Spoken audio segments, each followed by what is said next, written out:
Hi there and welcome back to the channel. Today we're going to be talking about the happy news of AIMA clearing over half of their backlog and seemingly getting on top of the visa and residency permit problems that they've faced over the last few years.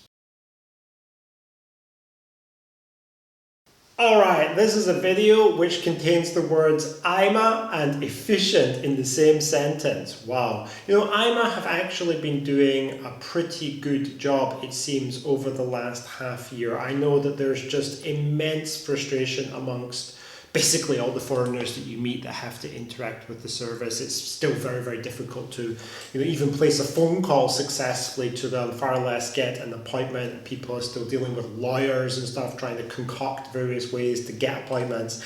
Yes, I know all that, but it seems that the agency has probably turned a bit of a corner. According to an interview with Antonio Leitão Amaro, who is the Minister for the Presidency, AIMA has processed an immense number of applications recently. They've moved from a situation where they're dealing with 800 people per day to one now where they're dealing with 5,000, which is basically a 6x. And that's the kind of transformational change that was required at AIMA. More staff, more eyes on this that will really drive this forward. Notably, the backlog, the notorious 400,000 case backlog that they had, mainly caused by people who had submitted manifestations of interest when that program was still open. There were 400,000 of them, and over half of them have now been resolved. The figures are that 113,000 successful cases took place, so people received their residence permits, and 108,000 were actually rejected. The vast majority of them because they hadn't paid. It's presumed that many of these people submitted and then left Portugal and just basically got fed up with AIMA and decided to go elsewhere, which, to be honest, isn't exactly shocking given how long it's taken. Some of the cases, according to the minister, have been in the system for 7 years. So with half of the backlog out of the way, actually over half of the 400,000 out of the way, and the number of people seen per day, moving up sharply, it's a 6x.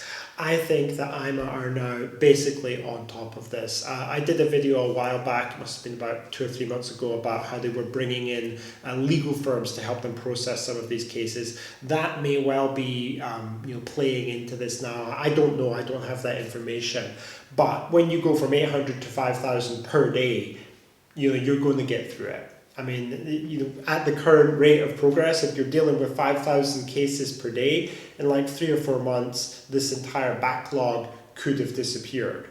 I think that this bodes tremendously well for foreigners who are either in Portugal and need to interact with the agency, and that encompasses a lot of people. Even if you want to get permanent residence or something, then you still have some kind of interaction with AIMA.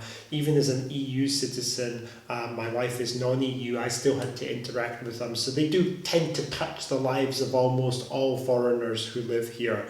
So it is a major thing that they've turned a corner on this, and it's something which will hopefully cease to bother people and occupy such an enormous part of their life and cause so much preoccupation in the future.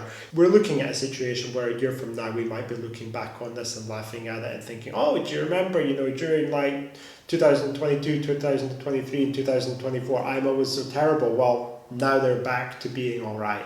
When I first came here in 2021, AIMA was bad, but it wasn't that bad.